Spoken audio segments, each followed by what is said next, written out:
Alright, we're going to have a little fun today and compare two horns that are in completely two separate leagues but somehow work well playing music. The first is my trusty Super Action 80. According to the serial number, it's dated around 1984. Up front here, this is a Chinese horn from a company called Bentley, and you may have seen a lot of their horns a couple years ago on eBay.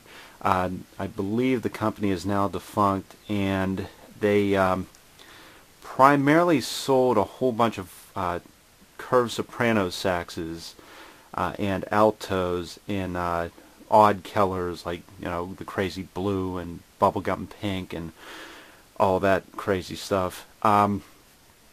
This one is in silver plate, and honestly, if they had stuck more to the brass lacquer and the silver plate, I think that the company would still be around today, because this is actually a surprisingly a very decent horn.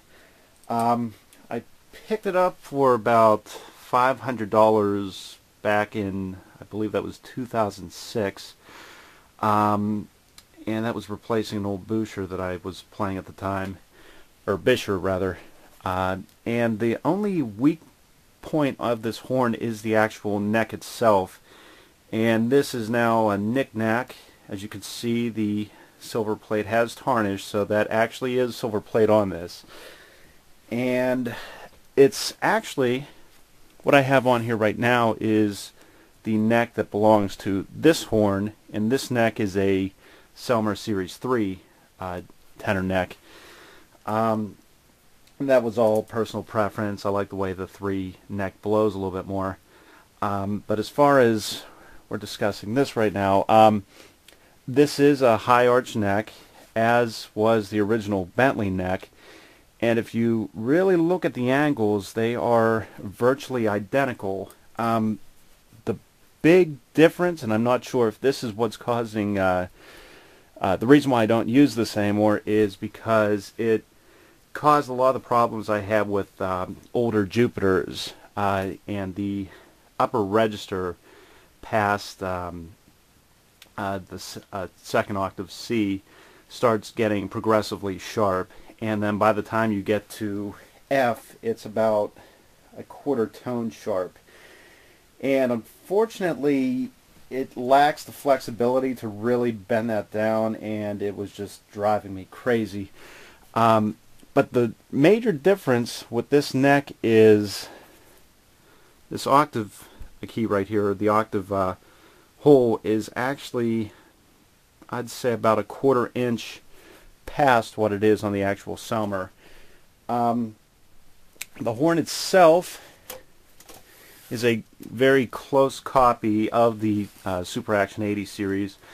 I used this pretty frequently for a couple years and still use it as my backup. With the Selmer neck, it really did knock out the intonation problems. As far as build quality goes, it's actually not that bad. Pads have always been, or are still holding up. They're leather with metal resonators. Key work is tight, and it's built pretty well. This one has a couple issues I'd like to address now, just due to wear. There's a cork on the F palm key that needs replaced, and there's actually a little, the screw that holds the D palm key in place actually had a split in the threading. It actually literally split down the threads, and I'm not sure if that was a manufacturing problem or the type of screws that they're using, but those were actually the only two anomalies I've had on this horn, and I did put quite a few miles on it. As far as the pads or seating and everything, this is actually sealing better than my Selmer at this point, so that's going to be getting worked on real soon. And what we're going to do, we'll actually A/B them and listen to the differences in how they sound.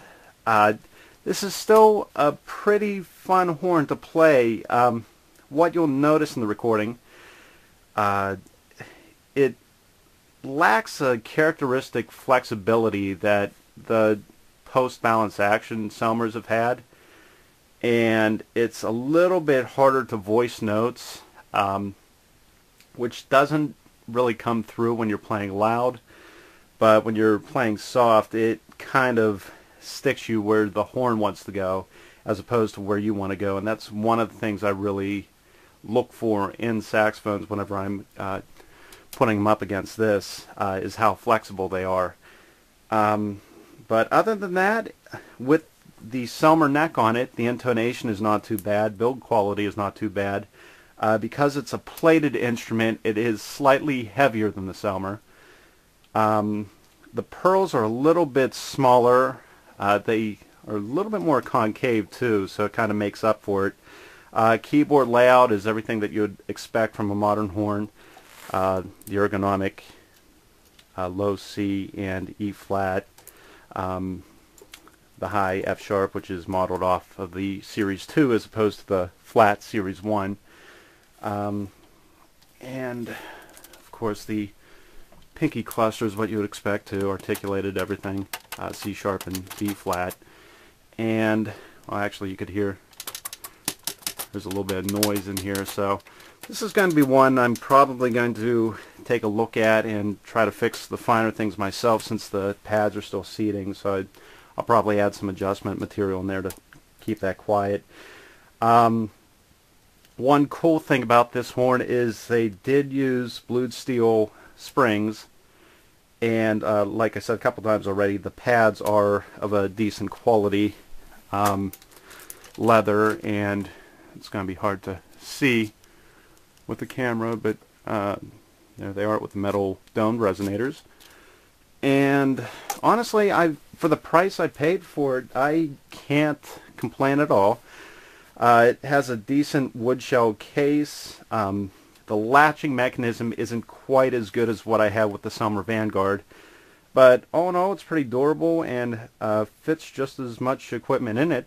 And we're going to record both of these and A/B them. We'll be using the same Autolink. This is a STM New York model, modern production, and this is a 7. So we'll be trying to keep this as equal as possible. And first, I think I'll give this thing a polish now that we know it's actual silver. But we'll play this first so you can hear the intonation problems that this thing had stock. And we'll go into what it plays like with the new neck.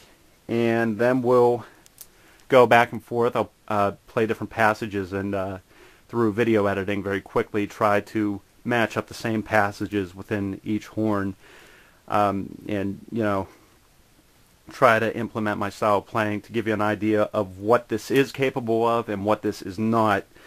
But the bottom line is, I'll let you decide for yourself, but if you can find one of these in good condition, used condition, for a couple $100, hey, I'd say go with it, because it's pretty good bargain. Alright, and on to the sound clips.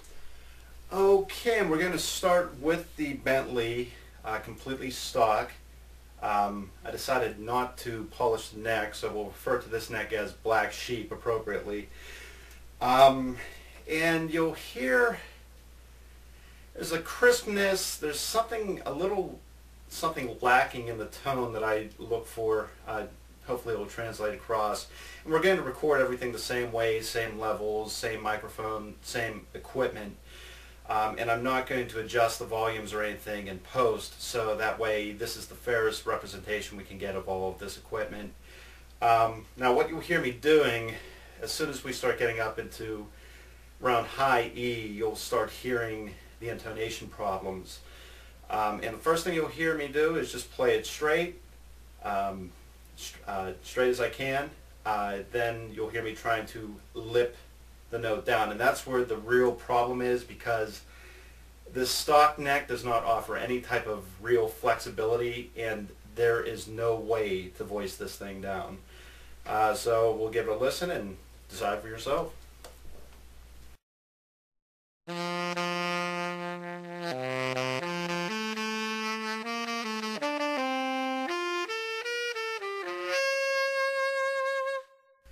that's the other problem. The high G has a tendency to hit that overtone D with this neck. I've tried a lot of things in the stack. It's not the stack itself, it is something in the neck. You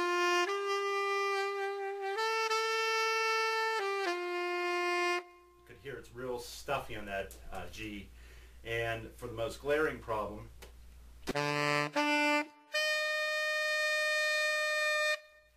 and that's not the altissimo front E, that is actually the palm key E, which in theory should be the most in tune.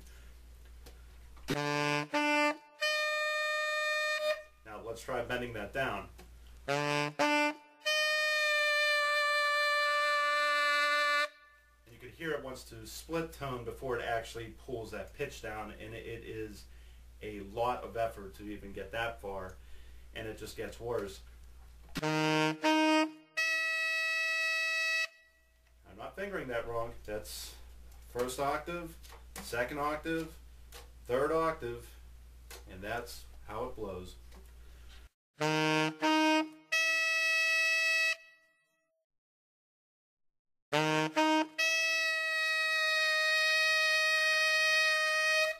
you could get it, but it takes an extreme amount of work to do something that should be relatively simple, and if you're doing fast passages or whatever, this neck is out.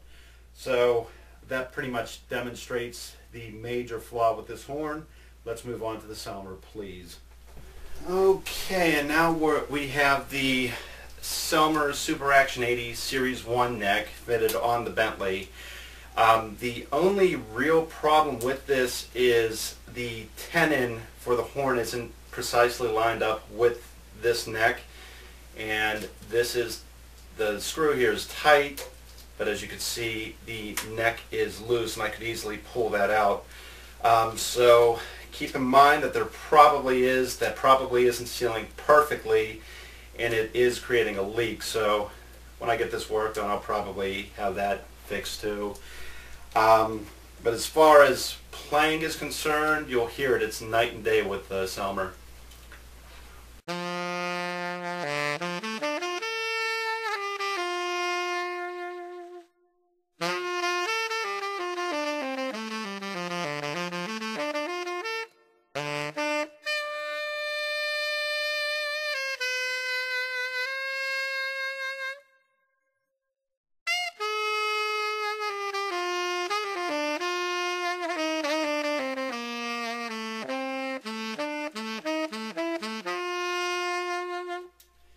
And as you could hear, even with the tenon leak that's in there, that G comes out, the octave G comes out easily.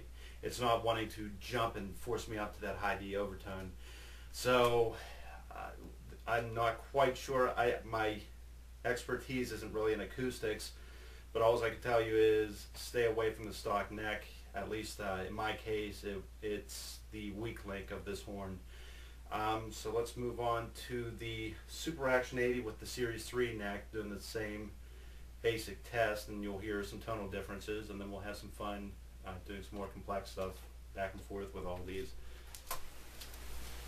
Alright, and last but not least, Super Action 80, some people call it the Series 1. This had a brief 5-year run before they moved to the Series 2, and honestly from the Series 2s I've played, at least the earlier Series 2s I've played, they're virtually identical as far as how they play. There were some cosmetic changes to the key work, but other than that it's pretty much the same horn, which is honestly I think that the Series 2s are extremely close to the Mark 6. Maybe they have a little bit more edge and projection, while the 6 has a little bit more flexibility. So there's a little trade-off there, and it's pretty much personal preference from that point. They're both great horns. I switched over to the Series 3 neck because of the angle, and it's a little bit more free-blowing, and as you probably figured out, I like the flexibility. The 3 neck has a little bit more. Not much. I mean, there was nothing ever really anything wrong with the original neck to this horn, but just something I liked a little bit better, so I went with it. So we'll listen to this and see how it compares.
Around a little bit with the subtone and lower end, and it's a horn that just lends itself to being played, and I just pretty much messing around in concert F G scale on these just to keep everything the same, and just pretty much doing basic exercises, but so you can hear everything.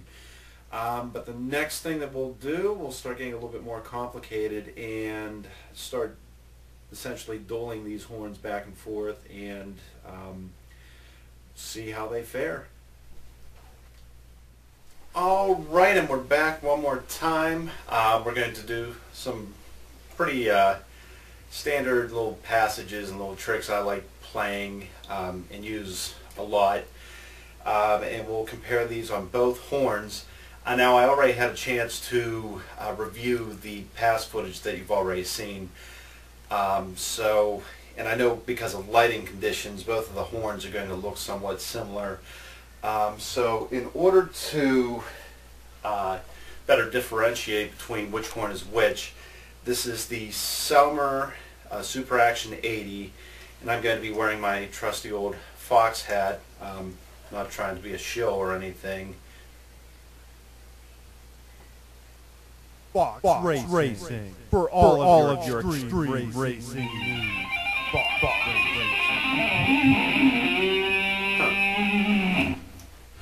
Alright, but anyway, I'm going to wear this hat when I'm playing the Selmer, and I will have the hat off whenever I'm playing the Bentley, and you'll be able to tell the two horns apart, and let's go jam.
Alright, and that about sums up what both horns are capable of.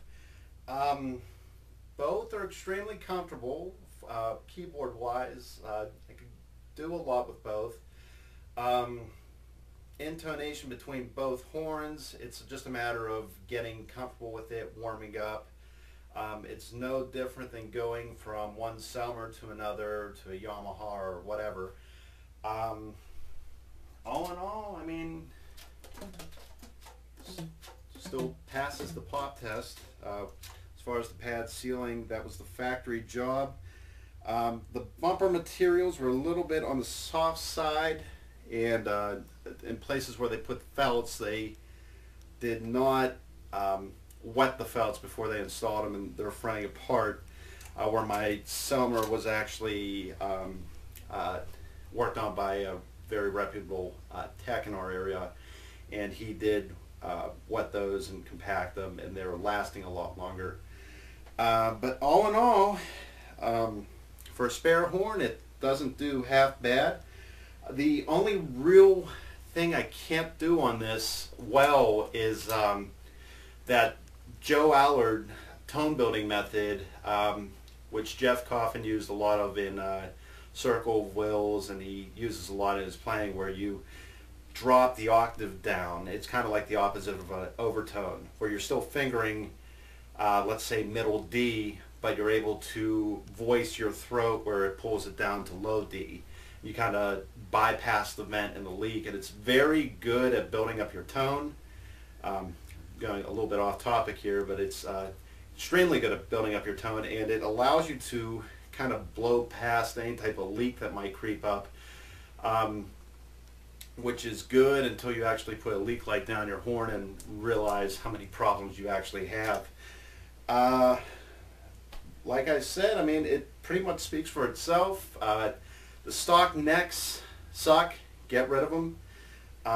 But if you can find a Bentley cheap, go ahead, grab it. It makes a good doubling horn, especially if you have another Selmer lying around. You could use that neck. And even if you have another Chinese horn from a few years ago, try a name brand neck on it. If you have two horns lying around or an old closet horn, pull it out, see what you can do with it.